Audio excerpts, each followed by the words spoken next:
언론사 압수수색 관련해서 한번 얘기를 나눠보도록 하겠습니다. 지난 26일이죠. 달이 바뀌었습니다. 자, 대선 개입 가짜 뉴스 보도 의혹 관련해서 압수수색이 추가로 이루어졌습니다. 자, 전현직 경향신문 기자들과 그다음에 뉴스버스 기자에 대한 주거지에 대한 압수수색이 있었습니다. 이 압수수색은 어떤 보도 때문이냐면은 지난 2021년 10월 기사들이 주로 이제 대상인 거 아니겠습니까?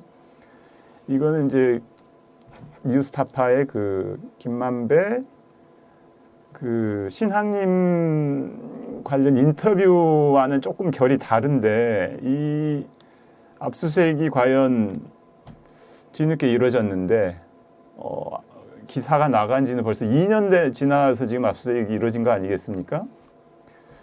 지금 이 압수수색은 어떻게 정당한 걸로 보시나요? 어떻게 보시나요? 그러니까 편법을 썼다 그러지 않습니까? 일단 명예훼손인데 명예훼손으로 수사를 하면서 사실은 배임 수재라는 걸 걸어서 했다는데 그러니까 어떤 편법, 그러니까 변칙인데 그걸 떠나서 그 당시에 언론의 보도는 경향신문이든 이렇게 그 보도는 명예훼손도 아니고요. 명예훼손이 아니라 후보자 검증입니다. 대선 개입 여론 조작이라는 그 프레임으로 씌울 게 아니고 정상적인 선거 보도였고요. 그리고 언론으로서 마땅히 해야 되는 후보자 검증 보도였습니다.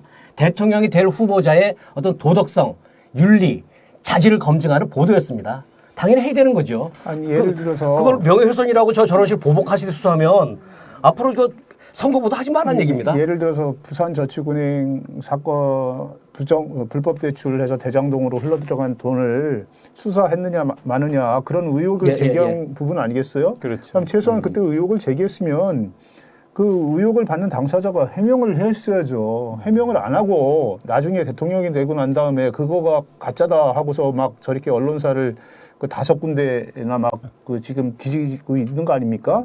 저는요 이게 그거 자체도 문제지만 언론 탄압이라는 어떤 그러니까 방금 말씀하신 것처럼 검증 보도를 가짜 뉴스로 몰고 가면서 탄압하는 것도 문제지만 전혀 균형이 안 맞지 않습니까? 그때 당시에 후보로 나온 사람이 14명이라고 그래요. 14명. 대선 후보로. 네. 네. 그런데 왜 한 사람에 의한 명예훼손만 중요하고 13사람의 명예훼손은 아무 중요하지 않습니까? 그 사람들에 대한 명예훼손도 수사를 해야죠. 그러면은. 예전에는 여야가 문제가 됐을 때는 여야 균형을 맞추라도 여당 몇 명 수사하고 야당도 몇 명 수사하고 이런 식으로라도 했어요. 지금은 오로지 윤석열 대통령, 윤석열 후보와 관련된 명예훼손만 수사하지 않습니까? 저는 이것 자체가 사실 수사의 정당성을 해치는 가장 중요한 거라고 봐요. 예를 들면 이재명 후보 당시에는 뭐라고 그랬어요? 대장동 그분이라는 그 보도가 녹취록에 있다 그 내용이 그 동아일보가 보도하지 않았습니까? 그래갖고 모든 신문이 따라서 보도를 했지 않았습니까? 그 가짜 이미 드러났잖아요. 그러니까 그분이 이재명이다. 이렇게 녹취록이 들어있다고 보도를 했죠. 동아일보에서 보도를 한 건가요? 그렇죠. 그런데 그걸 갖다 다 따라서 보도를 했단 말이에요. 근데 실제로는 어땠습니까? 없었잖아요. 녹취록에. 그분이 이재명이라는 얘기가 없었다는 그다음에 거죠. 또 한 가지는 뭐냐면은 이재명 후보 또 이런 것도 있었잖아요. 무슨 조폭으로부터 돈을 갖다가 돈다발을 받았다고 돈다발 사진까지 막 이망해 해갖고 김용판 의원이 그때 이제 그게 제일 열심히 쓴 신문이 조선일보라고 그러더라고요. 네. 근데 그러면은 그거는 가짜 뉴스이기도 하고 명예훼손이기도 하고 또 그거 말고도 여러 사람들이 있습니다. 선거 때는 약간 서로 공격하고 이런 것들이 많기 때문에 상대 후보를 좀 낮추고 자기를 올리려고 하는 과정 속에서 당연히 이런 것들이 나타나지 않습니까? 가짜도 있을 수 있고 아니면 정당한 것도 있을 수 있지만 제가 볼 때는 왜 한 사람만을 위해서 하느냐 이거예요. 다른 13명을 위해서도 이런 수사를 해야지. 그래야지 이 수사가 제대로 된다는 걸 보여준다고 보고요. 최근에는 이런 얘기가 나오더만요. 검사 이름 중에서 누구야? 송고강 검사라고 새로 나왔더라고요. 송고강 검사. 그래서 이게 뭔가 했더니 송경호 서울중앙지검장하고 고영곤 고영곤. 제4차장, 그다음에 반부패 수사 일부장하는 강백신 이렇게 세 명이 그 지금 열심히 그 수사의 핵이지 않습니까? 그걸 좀 뭐 언론에서 뭐 일부 언론에서 그걸 비아냥거리든 아니면 그걸 꼬집어서 송노강이 벌이는 어떤 편향 수사라든가 친위 수사 이런 식의 어떤 프레임이 나오는데 이 세 분이 지금 벌이는 게 아까도 얘기했지만 이런 균형도 안 맞고 정당성도 없고 하는 어떤 그런 비판을 많이 받고 있는 것 같아요. 그러니까 지금 검찰이 몰고 가는 거는 김만배와 신앙림 전 언론노조위원장과 그리고 또 뒤에 민주당에 마치 어떤 그 어떤 커넥션 무엇이 있었던 것처럼 음모론을 몰고 간단 말이죠. 근데 사실 연결되는 건 없습니다.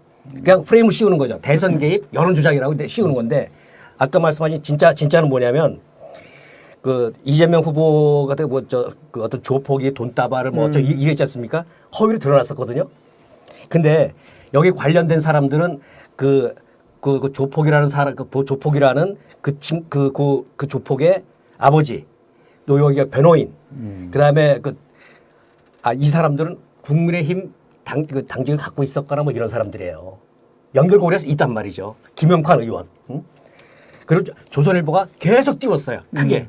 이거야말로 어떻게 보면 그 고리가 그렇죠. 음모론적 시각으로 보면 이거는 합리적 의심이죠. 이쪽은. 합리적 의심이 가능한 거는 외면하고 다른 거는 어거지로 지금 꿰어 맞추고 있거든요.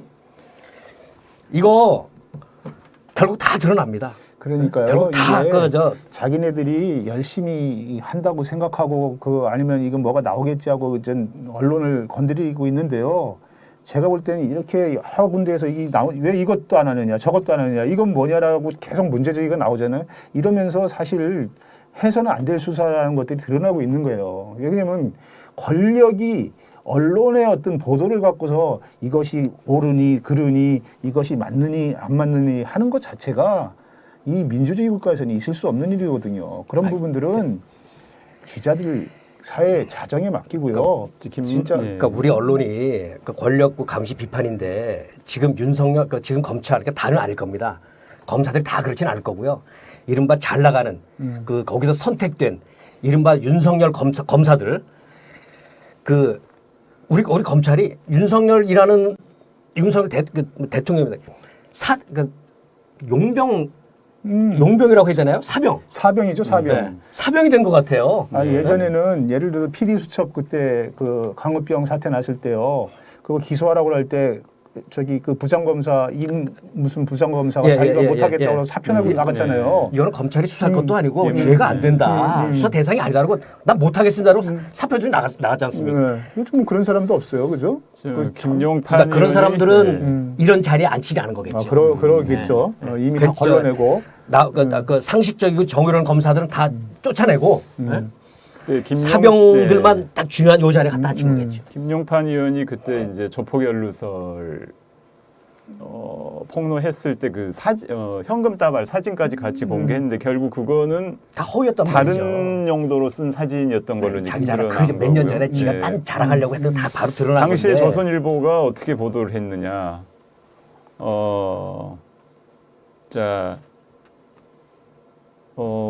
조선일보가 이제 박철민 씨의 이제 돈다발 사진, 박철민 돈다발 사진을 추가로 공개를 했다 이러면서 이재명이 가장 믿는 조폭 녹취 확보 이런 식으로 박 씨 주장만 일방적으로 보도한 적이 있습니다. 우리 그다음에 댓글창 그 아버지가 우리 아들은 거짓말할 아이가 아니에요 뭐 이러면서 또 하고 댓글창에 보니까 가짜뉴스 조선일보 압수수색 해야지 이런 글이 올라와 있습니다. 근데 저는 맞아요. 그러니까 예를 들어 한쪽만 하니까 저기도 해야 된다고 하지만 더 중요한 거는 검찰이 이런 거 갖고 언론사 압수수색하면 안 됩니다. 그럼요. 그러니까 지금 이거는 이런 효과도 있습니다. 진짜 저는 결국 다 무죄가 이게 죄가 안 됩니다. 예? 결국 이게 노리는 건 뭐냐면 이런 식으로 공포 분위기를 조장해서 검열, 자기 검열. 그러니까 위축 효과거든요. 아까 왜 크러쉬 같은 걸 다큐로 왜 국내에서 못 만드느냐. 다 검열 효과입니다, 이게. 그러니까 공포 분위기 짓눌려서 이거 했다 괜히 어떻게 되는 거 아니야? 잘못되는 거 아니야? 이걸 노리는 거죠. 그러고요. 자, 그러니까 경향신문 있잖아요. 이거 당하신 분들, 우리 언론사 기자들 진짜 좀 전에 막 생각을 하는데 그때 그 김영파 의원이 뭐 이렇게 흔들었던 요 조폭 돈다발 사건 이거 다시 취재해 보세요. 다시 취재해 보세요 이거. 그러고 또 한 가지 이게 진짜 대선 개입 여론 조작이 아닌지. 이번에 그 검찰의 압수수색에서 가장 특징적인 게 하나 있거든요. 그게 뭐냐면은 기자들을 상대로 개별 쓴 기자들을 상대로 압수수색을 한다는 거예요. 집에 가서. 근데 이제 저기 많은 사람한테 저거 들어보면은 어지간하면 법원에서는 직장에 대한 압수수색은 압수수색 영장은 내줘도 집에 대해서는 안 내준다는 잘 거예요. 안 내주는 편이죠. 왜냐면 중대하다고 볼 때만 내준다는 거예요. 왜냐면 네. 가족들이 있고 아들, 딸이 있는데 거기서 압수수색 하는 것 자체는 그게 보통 일이 아니잖아요. 그렇죠. 이거 저기 영어로 말하면 레이드 아니에요, 레이드. 네. 그리고 막 완전히 가서 그 집을 갖다가 숙대밭을 만드는 거 아닙니까? 그래서 그런 건데 신중해야죠. 네, 저는 그 이 두 가지 문제, 그 집에 대해서 압수수색 문치는 법원의 어떤 그 신중하지 못함, 비인권적인 어떤 태도, 이것 상당히 문제라고 보고요. 또 한 가지는 뭐냐면은 판사의 영장 발부에 대해서 얘기하시는 어떤 거죠? 기사든 간에 회사가 문제예요. 왜 그냥 그 기사가 나가는 거는 그 기자의 문제라기보다 회사의 어떤 편집 과정에서 다 그 편집 간부들, 편집 책임자들이 다 그 조율한 다음에 나가기 때문에 그렇죠. 회사를 대상으로 문제를 삼아야지 개인 기자를 대상으로 삼느냐 이거예요. 그거는 결국은 기자들을 의식시키는 거예요. 그렇죠. 그래서 겁주는 거예요. 이 미디어에서는 저 개인 기자들에 대해서 문제를 삼더라도 미디어 전체 그 회사가 대응을 해야 되고요. 이번 경향신문 대응 잘했다고 봅니다. 그리고 더 나가서는 언론 기자 사회, 언론계가 그 문제를 삼아야 되는 거예요. 그래서 한 사람 한 사람 이렇게 그 뭐라고 떼서 분리해서 이렇게 하는 것들은 얼마나 공포스럽습니까? 그 당한 사람은 그럼 나도 걸릴 것 같아서 나는 못 쓰겠어. 조금이라도 그 의욕은 있지만 이런 거는 쓰면은 내가 또 압수수색 당하겠네. 이렇게 사람들한테 그 불안감을 주고 의식 효과를 주지 않겠습니까? 그래서 이번은 저는 그런 부분들도 상당히 중요하다고 봅니다. 지금 뉴스타파 지난번에 JTBC 압수수색하고 나서 지금 두 번째잖아요. 네. 지금 시차가 좀 있는데 이 관련된 보도를 한 미디어들은 굉장히 많을 텐데 그러면은 그 보도한 그 매체들도 앞으로도 계속 압수수색이 확대되는 거 아닌가 하는 좀 약간 우려가 들어요, 저는. 그러니까 아까 전 우리 송 부장께서도 얘기하셨지만 확대를 하고 안 하고는 모르겠지만 네. 의축시키려는 효과가 그렇죠. 있는 거죠. 네. 아, 니네들도 그 저기 이렇게 쓰면 앞으로 이렇게 쓰면 이런 식이 당할 수 있어?라는 신호는 분명하게 주고 그런 부분에 대해서 아까 제가 얘기했지만 기자 개인에 대해서 문제를 자꾸 삼으니까 기자 개개인들은 더 불안해질 수 있는 거 아니에요? 회사를 문제로 삼아야지. 그러니까 이건 회사가 대응을 해야 되는 거예요. 그 소속된 회사의 기자가 문제가 아니죠. 그리고 회사가 아니라 기자 사회가, 기자협회, 언노련, 편집인 협회, 신문협회 이런 데서 문제를 삼아야죠. 그게 그 기자들의 어떤 보도의 어떤 뭐라 그럴까 활동을 활발하게 하고 그 지키려고 하는 어떤 노력이 언론계 전체에서 나와야 된다. 저는 이렇게 생각합니다. 그러니까 언론계뿐만 아니라 며칠 전에 그 조선일보에서 윤석민 서울대 언론정보학과 교수가 이제 이동관 그러니까 윤석열 정부의 어떤 언론 위축시키는 이런 심의를 빌미로 해서 언론을 위축시키는 이런 행위에 대해서 비판적인 칼럼을 썼는데 제목이 윤석열표 개혁의 시간이 왔다. 이런 칼럼이었습니다. 저기 서울대 제목이 좀 이상하죠. 제목 봐서 그러니까 지금 이동관 방통이나 그 류일임 그 방심위의 행태를 비판하는 칼럼이었는데 네. 이게 게재가 됐다가 삭제됐단 말이죠. 그러니까 결국 신문에는 안 실리고 안 실렸어요. 이거 전두환 때나 박정희 시절로 가면 이거 필화 사건입니다. 이거 필화 사건이고 언론학계에서도 성명 하나 나와줘야 돼요. 학자의 양심인데. 자, 참고로 말씀드리면 윤석민 서울대 언론정보학과 교수가 정기 칼럼에서 방송통신심의위원회는 이제 인터넷 언론 가짜뉴스 전담 신고센터를 두고 원스톱으로 심의 처리하려고 하는데 이것을 국가 권력의 반헌법적 언론 통제 시도다 이런 식으로 아주 굉장히 강하게 비판을 했는데 이 칼럼이 인터넷에만 올라가고 신문에는 안 실렸다는 얘기죠. 인터넷에서도 삭제가 됐나요? 삭제됐죠. 네. 조선일보 쪽 해명을 보니까 원래 안 실기로 한 거를 담당자가 잘못 올렸다 내린 거다 이렇게 하는데 사실 보통 그 외부 칼럼에 있어서는 꼭 그 신문사마다 다 쓰면서 이 이 글은 이 칼럼 내용은 뭐 본지 논조와는 관련 없습니다. 이렇게 해서 올리잖아요. 그렇죠. 그렇기 때문에 저걸 예를 들어서 신문 용어로 몰고라고 하는데요. 원고를 싫지 않는 거를 몰고라고 하는데 몰고 시킨 거는 사실 필자에게는 사형 선고인 거죠. 필자에게는 사형 선고고 상당히 언론에서 있기 어려운 일이죠. 가끔 있지만 그것이 몰고 사태는 사실 어떻게 보면 신문사 어떤 기자 측면에서 보면 내 기사가 정당에 썼는데 예를 들어 위에서 이거 기사 못 쓰겠다고 몰고 시키면 항의해서 사표를 내거나 아니면은 진짜 대판 소리 지르고 싸워야 될 일이거든요. 근데 이번 사태는 어떻게 될지 제가 기추가 주목되는데. 근데 조선일보에서 이런 칼럼을 기고를 받아들인 것도 좀 이례적이네요. 그러니까 조선일보의 해명이 말이 안 되는 거예요. 그러니까 그 칼럼을 안 싣기로 했는데 실수로 직원이 올렸다고 하잖아요. 그러니까 우리가 궁금한 거는 그럼 왜 안 싣기로 했는지. 그렇죠. 그 칼럼 안에 정말 누구의 명예를 부당하게 심각하게 훼손했다든지 사실이 아닌 게 그 안에 포함되어 있다든지 그 이유를 설명해 줘야지. 그 글 쓴 사람하고 아까 안 싣기로 했다가 실수로 올렸어요? 이거는 왜 장두동이라잖아요. 대가리만 덤불서 탁 쳐버리고 요 짓거리 하는 거죠. 이거는 독자 또 국민들을 두려워한다면 감히 이런 얘기 하면 안 되는 거죠. 안 싣기로 했다고? 왜? 하여간 왜? 왜 대통령 심기 거스를까 봐? 제가 요약한다면 이렇습니다. 우리나라에서 가장 보수적인 성향의 언론학자가 윤석열 정권이 벌이는 가짜 심의 뉴스에 대해서 이것이 반헌법적인 검열 행위다라고 비판하는 칼럼을 가장 보수적인 조선일보에 썼다. 그리고 조선일보는 이런 글을 용납할 수 없다고 해서 싫지 않았다. 이것 자체가 한국 사회에서 지금 윤 정권 아래에서 벌어지는 가짜 뉴스의 어떤 이런 대책이 얼마나 정당성이 없고 보수 진영에서도 비판받고 있다. 이게 윤석민 교수 보수냐 진보냐 보수 성향이라고 해요. 근데 이거는 좀 부족한 것 같고 친윤입니다. 친윤 친윤 언론학자입니다. 아 그렇습니까? 그러니까 친윤 언론학자마저도 반헌법적인 언론 탄압이다. 그거죠. 그래서 못 실은 거죠. 자 가짜 뉴스 정책은 산으로 가고 있다 이런 식으로 얘기를 칼럼에서 지적을 했다고 합니다. 오죽하면 정부가 너무 무리하게 언론 정책을 펼치고 있다. 언론 얘기를 좀 하는데 우리 송 부장한테 하나 여쭤보고 싶습니다. 오늘 박문진 이사 한 명이 다시 법원에서 해임 부당 해임 가처분이 받아들여졌는데 그건 어떻게 봐야 되죠?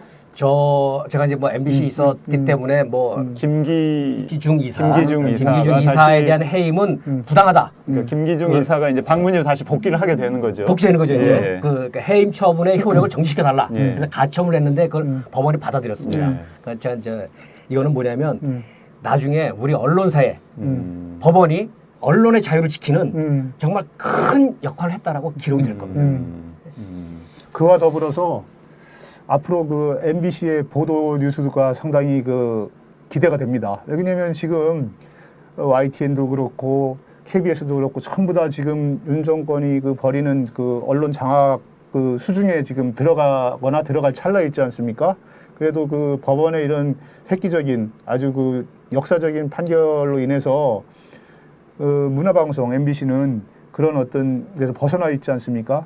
그렇기 때문에 문화방송 기자들 그리고 관계자들이 얼마나 뭐라고 할까요? 우리의 사실보도, 진실보도, 공정보도를 위해서 힘쓸 수 있을까 이런 거를 지켜보고 또 아직까지는 믿을 수 있는 거죠. 그러니까 일단은 윤석열 정권이 장악하려고 하고 탄압하려고 하는 어떤 틀 안에서 일단 벗어나 있거든요. 법원의 어떤 힘으로 그런 점에서 보면은 아마 그런 의미를 문화방송의 관계자 기자들도 아마 잘 인식하고 일을 해야 되지 않을까 이렇게 생각이 듭니다. 윤석열 정권이 이동관을 앞세워서 안 그래도 우리나라 언론 지형이 상당히 기울어져 있는데 이걸 거의 절벽으로 만들려고 했거든요. 근데 이게 제동이 걸린 겁니다. 그러니까 박문진 이사장도 지금 항고했다가 각하돼서 다시 이사장 유지하는 거죠. 제동이 걸린 거거든요. 네. 법원이 제동한 거죠. 법원이 법원의 존재율을 보여준 거죠. 삼권 분립에서 어떤 민주주의 원칙, 견제와 균형을 이 법원이 보여준 거죠. 작은 그 가처분 인용 같지만 사실은 이게 우리나라 언론 그 자유를 지키는데 굉장히 큰 글쎄요, 저도 상당히 중요한 네. 판결인 것 같습니다. 네, 좋습니다. 이게 단지 MBC에 있는 기자들, MBC 있는 구성원뿐만 아니라 언론 종사자라든가 뭐 여러 쪽에 있는 사람들 지금 윤석열 정권 등장 이후로 알게 모르게 어떤 공포의 냄새가 서서히 밀려오고 있거든요. 공포에 젖어가고 있다고요. 자기검열하고 있는데 이거 아니다, 나쁘다는 거를 법원이 확인시켜줬기 때문에 굉장히 의미 있는 결정했다고 봅니다. 사실 자. 이런 어떤 그 법원에서의 어떤 저런 결정은 지금 벌이고 있는 어떤 방심위 특히 그 방통위에서 벌이고 있는 공영방송 그 장악 그 행동 그걸 지휘하는 사람들의 탄핵 사유가 하나 추가된 것이기도 하다고 봅니다.